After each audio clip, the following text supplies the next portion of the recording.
सोचिए जरा, आपका वोट डालने का हक सिर्फ इस बात पे टिक जाए कि आपके पास 2002 का कोई कागज है या नहीं।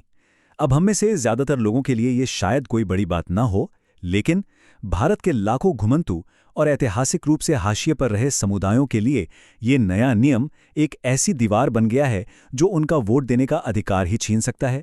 तो चलिए आज इसी को समझते हैं कि कैसे एक कागजी बदलाव एक बहुत बड़ा मानवीय संकट खड़ा कर रहा है।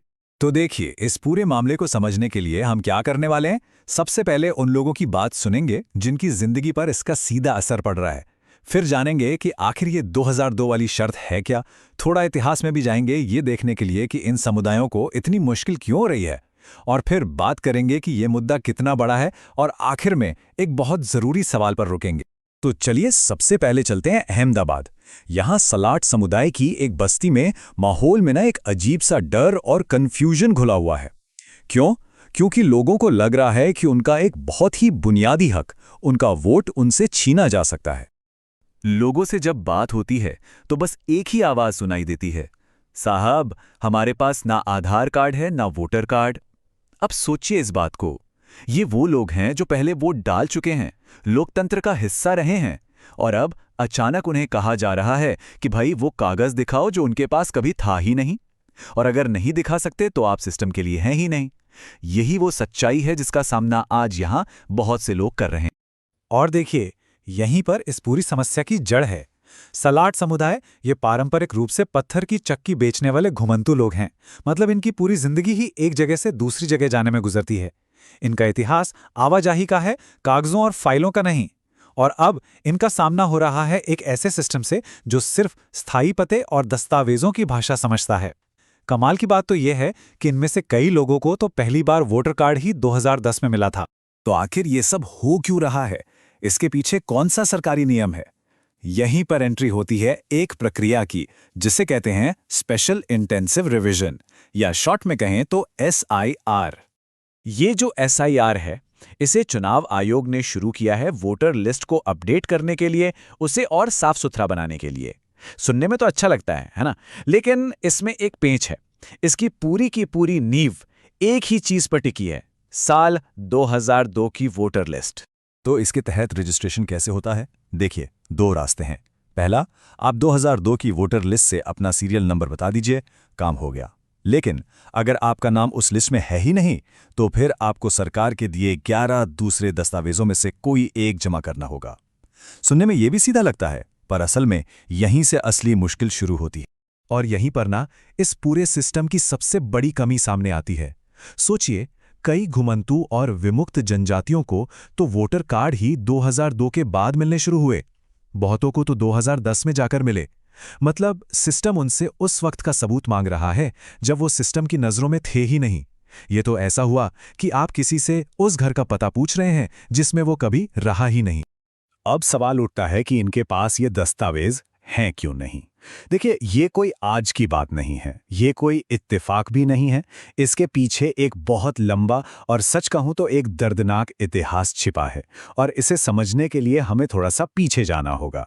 ये कहानी शुरू होती है 1871 में, जब अंग्रेजों ने कानून बनाकर इन समुदायों पर आपराधिक जनजाति का ठप्पा लगा दिया। सोचिए, जन्म से ही अपराधी। आज़ादी के बाद इन्हें विमुक्त जनजाति कहा गया, मतलब उस ठप्पे से आज़ाद। और फिर सालों बाद 2010 में जाके कई लोगों को पहली बार वोटर आईडी मिली, एक नागरिक होने की पहचान मिली, और आज वही पहचान इस SIR प्रक्रिया की वजह से फिर से खतरे में है। इनकी जिंदगी को समझिए। पत्थर की चक्की बेचना, कंबल बेचना, चाकू की धार तेज करना, इनकी रोजी रोटी ही एक जगह से दूसरी जगह जाने से जुड़ी है। इनकी पूरी जिंदगी की लय ही गतिशीलता है, और हमारे सरकारी दफ्तरों की लय वो है स्थिरता, एक ही पते पर टिके रहना। ये सिर्फ काम करने का तरीका नहीं है, ये एक पूरी संस्कृति है जो अब एक ब्यूरोक्रेटिक दीवार से टकरा रही है। और देखिए, ये मत सोचिएगा कि ये सिर्फ अहमदाबाद की एक बस्ती या कुछ 100 लोगों की कहानी है। नहीं, इस समस्या का जो पैमाना है वो सच में चौंकाने वाला है। सरकार की अपनी ऑडिट कमेटी रिपोर्ट के मुताबिक भारत में ऐसे 1526 अलग अलग विमुक्त घुमंतू और अर्ध घुमंतू समुदाय हैं। 1526। हर किसी की अपनी अलग संस्कृति, अपना अलग इतिहास, और अब उन सब के सामने एक जैसी अनिश्चितता खड़ी है। और ये आबादी कितनी बड़ी है? एक्सपर्ट्स का अनुमान है कि ये सारे समुदाय मिलकर भारत की कुल आबादी का करीब 10% है। 10% मतलब 10 करोड़ से भी ज्यादा लोग। सोचिए, एक इतनी बड़ी आबादी जिस पर वोटर लिस्ट से नाम कट जाने का खतरा मंडरा रहा है। भोपाल से बंजारी समुदाय के एक सदस्य बरखा पारधी की बात इस पूरी मुश्किल को साफ कर देती हैं। वो कहती हैं, हमें 2002 के रिकॉर्ड मिल ही नहीं रहे, हम उन्हें जमा कैसे करें? शायद 1000 में से सिर्फ 500 फॉर्म ही जमा हो पाएंगे। यही जमीनी हकीकत है। आप वो चीज कैसे दे सकते हैं जो आपके पास कभी थी ही नहीं? तो अब तस्वीर साफ हो रही है ना?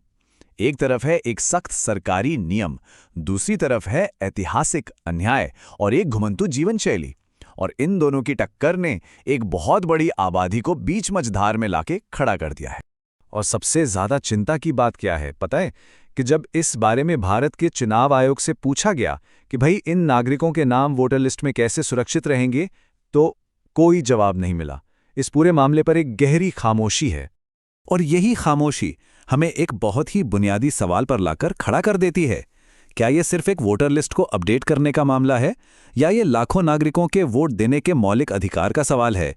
जब देश की 10% आबादी अपनी पहचान बचाने के लिए ही संघर्ष कर रही हो, तो वोटर लिस्ट में उनकी जगह का क्या होगा? और शायद उससे भी बड़ा सवाल ये है कि हमारे लोकतंत्र के समावेशी होने के, सबको साथ लेकर चलने के वादे का क्या होगा? ऐसी ही और जानकारी के लिए सब्सक्राइब कीजिए ऑल कैन स्टडी को। Thank you. चलिए अब मिलते हैं अगले वीडियो में।